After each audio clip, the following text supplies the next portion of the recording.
Divorce എങ്കിൽ divorce. അതിന് വേണ്ടത് എന്താണെന്ന് വെച്ചാൽ ചെയ്യണം. എന്റെ മകന്റെ തൊണ്ടയിൽ കുടുങ്ങിയ മുള്ള് ഞാൻ തന്നെ എടുത്ത് കാണിച്ചു കൊടുക്കാം.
വിഷ്ണു എവിടെ?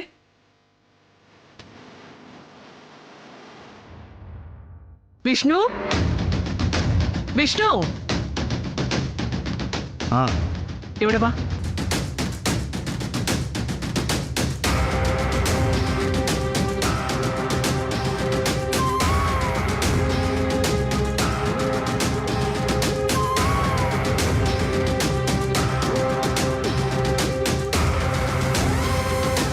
വിഷ്ണു, മ്യൂച്വൽ ഡിവോഴ്സ് പെറ്റീഷനിൽ ശാലിനി ഒപ്പിട്ട് കഴിഞ്ഞ് പിന്നെ നിനക്ക് ഒപ്പിടുന്നതിൽ തടസ്സമൊന്നുമില്ലല്ലോ?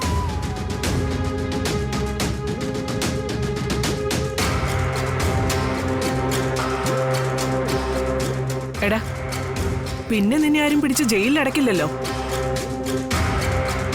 എടാ, നിന്നോടാ ചോദിച്ചത്. ഇല്ല.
വിഷ്ണുട്ടാ, ശാലിനിയെ കാണാനല്ലേ സത്യമ്മ പോയിരിക്കുന്നത്?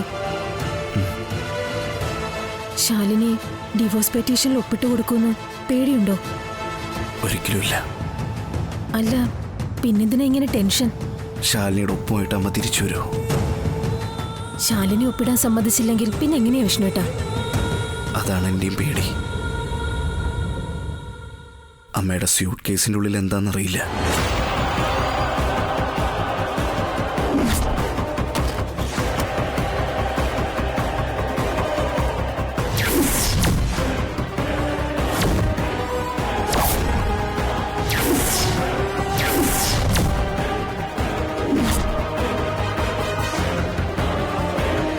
ഇക്കുറി അമ്മ എന്തിനും മടിക്കില്ല.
സത്യമ്മ പറഞ്ഞിരുന്നെങ്കിൽ ഞാൻ വീട്ടിലേക്ക് വരുമായിരുന്നല്ലോ.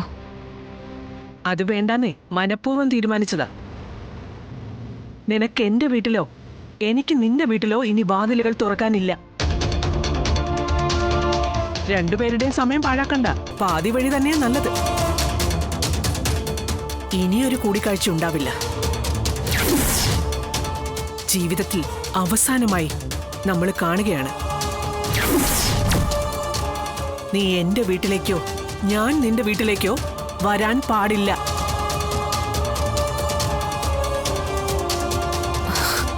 അങ്ങനെ മുറിച്ചു കളയാവുന്നതാണോ സത്യമ്മ നമുക്കിടയിലുള്ള ബന്ധം? രണ്ടു ഭാഗത്തുനിന്നാകുമ്പോ മാത്രമേ ബന്ധം ബന്ധമാകുന്നുള്ളൂ. വലിയ പ്രശ്നങ്ങളൊന്നുമില്ലാതെ സമാധാനമായി കഴിഞ്ഞിരുന്ന ഒരു കുടുംബമായിരുന്നു എന്റേത്. അവിടേക്ക് ക്ഷണിക്കപ്പെടാതെ ഒരു അതിഥിയായി കടന്നു വന്നത് നീയാ. എന്റെ മകനല്ല, നീയാ താലി കെട്ടാൻ നിർബന്ധിച്ചത്. എന്നിട്ട് ഞാൻ നിന്നെ സ്വീകരിച്ചു. പക്ഷേ ഞങ്ങളുടെ കുടുംബത്തിന്റെ അതിർവരമ്പുകൾക്കുള്ളിൽ ഒതുങ്ങി നിൽക്കാൻ തയ്യാറല്ലായിരുന്നു നീ. എന്റെ ഇഷ്ടമല്ല, തന്നിഷ്ടം നടക്കില്ല എന്ന് വന്നപ്പോ നീ എങ്ങോട്ടോ പോയി. എടി, അക്കാര്യം നീ എന്റെ മകനോട് പോലും പറഞ്ഞില്ല. എന്നിട്ട് നിനക്ക് തോന്നിയപ്പോ മടങ്ങി വന്നപ്പോ എന്റെ മകന്റെ കൂടെ നിനക്ക് ജീവിക്കണം. അതല്ലായിരുന്നു നിന്റെ അപ്പോഴത്തെ ആവശ്യം. നീ കൈപിടിച്ചു കൊണ്ടുവന്ന ആ കുഞ്ഞിനെ നീ പ്രസവിച്ചതാണെന്ന് നീ തന്നെ പറയുന്നു.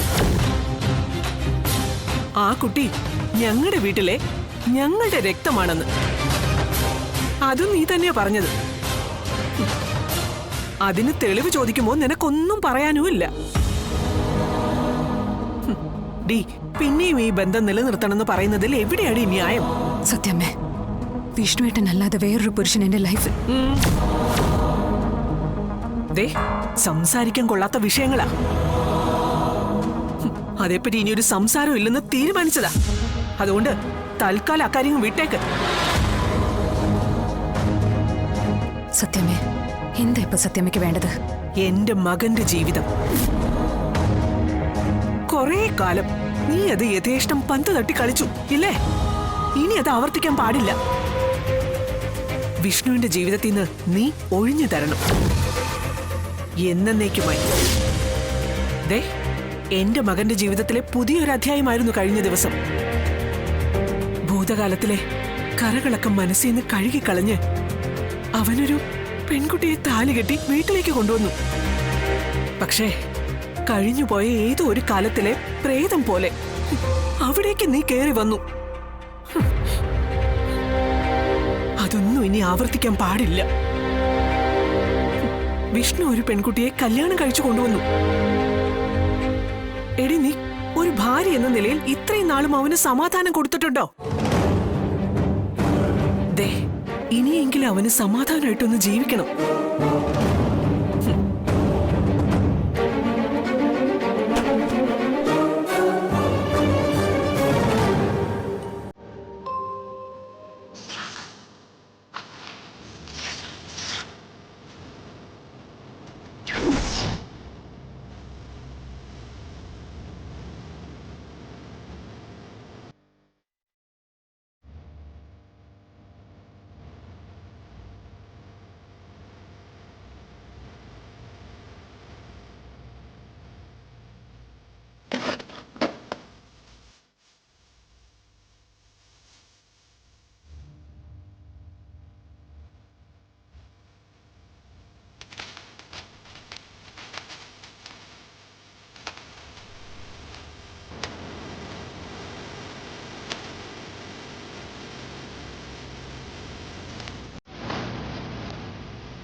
ഈ സ്യൂട്ട്കേസിലെ പണം എത്രയാണെന്ന് ഞാൻ എണ്ണി നോക്കിയിട്ടില്ല.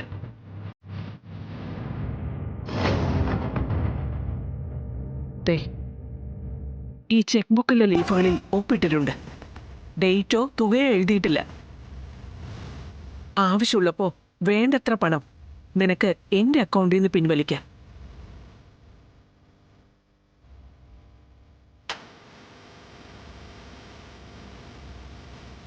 ഇത് ഞാൻ മടക്കി കൊണ്ടുപോകുന്നില്ല.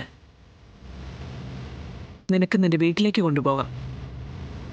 പകരം ദേ, ഈ മ്യൂച്വൽ ഡിവോഴ്സ് പെറ്റീഷനിൽ ഒരു ചെറിയ ഒപ്പ് നീ ഇടണം. അതേ ഞാൻ ചോദിക്കുന്നുള്ളൂ. അധികം സംസാരമില്ലാതെ നമുക്ക് പിരിയാം.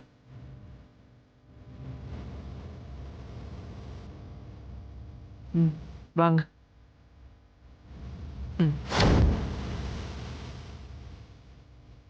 സത്യമേ, വിഷ്ണുവേട്ടൻ കല്യാണം കഴിച്ചെന്ന് പറഞ്ഞ പെൺകുട്ടിയുടെ പേര് കാർത്തിക എന്നല്ലേ? അവളുടെ പേരിൽ ഞാൻ ബ്ലാങ്ക് ചെക്ക് എഴുതി തരാം. എന്റെ വിഷ്ണുവേട്ടന്റെ ജീവിതത്തിൽ നിന്ന് ഒഴിഞ്ഞു തരാൻ പറ്റുമെന്ന് ചോദിക്ക്. ശാലിനി, ഇവിടെ നീയും കാർത്തികയുമായി ഒരു മത്സരത്തിന്റെ വിഷയമൊന്നുമില്ല.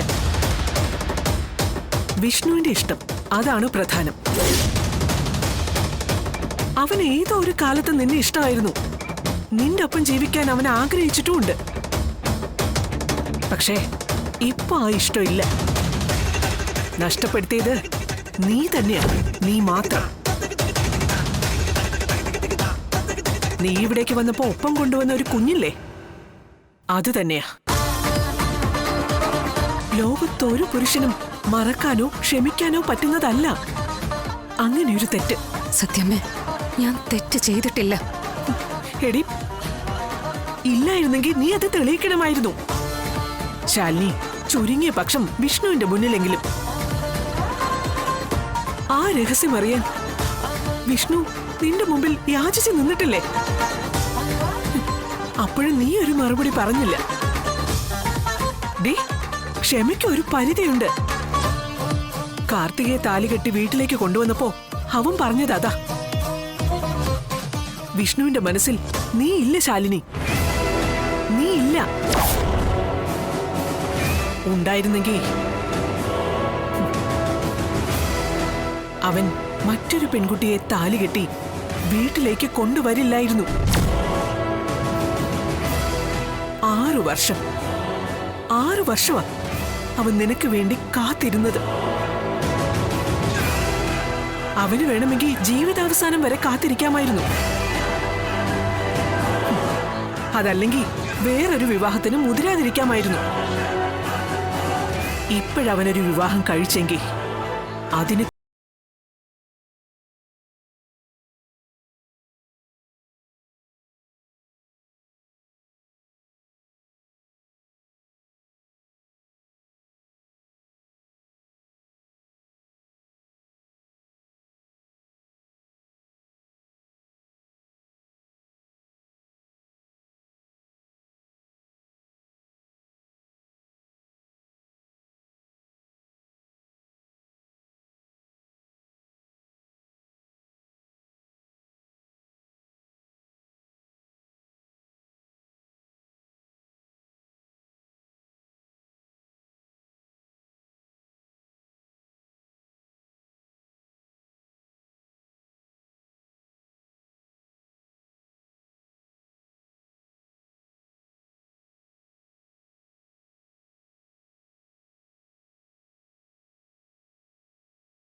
എടി, അവനത് ആഗ്രഹിക്കുന്നുണ്ട്. നിന്റെ മുഖത്ത് നോക്കി അവനത് പറയുന്നില്ലെന്നേ ഉള്ളൂ. എപ്പോഴോ സ്നേഹിച്ചിരുന്ന ഒരാളെന്ന നിലയിൽ നിന്നോട് അവനത് പറയാനുള്ള മടിയുണ്ട്.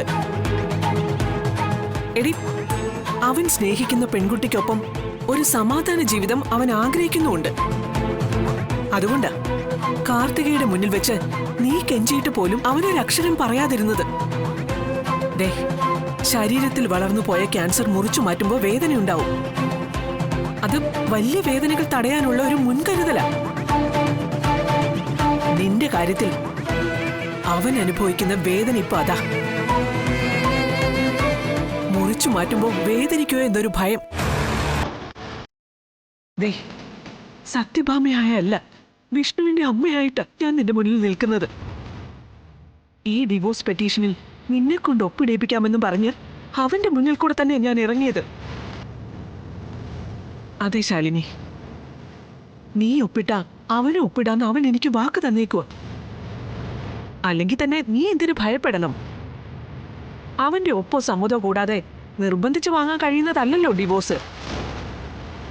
നീ ഒപ്പിട്ടാ തന്നെ അവൻ ഒപ്പിടാതെ ഇത് നടക്കില്ല. അപ്പോഴും നീ ഒപ്പിടാൻ വിസമ്മതിക്കുകയാണെങ്കിൽ അവന് നിന്നോടുള്ള പ്രണയവും ഇഷ്ടമൊക്കെ മാറി പകരം അവന് നിന്നോടുള്ള വെറുപ്പ് നിറഞ്ഞോ എന്നുള്ള ഭയം മാത്രമാണ് കാരണം. അങ്ങനെയൊരു ഭയം എനിക്കില്ല സത്യാമ്മേ. എങ്കിൽ നീ അത് തെളിയിക്ക് ശാലിനി. വിഷ്ണുവിനോടുള്ള പ്രണയം സത്യമാണെന്ന്. തെളിയിക്കാം.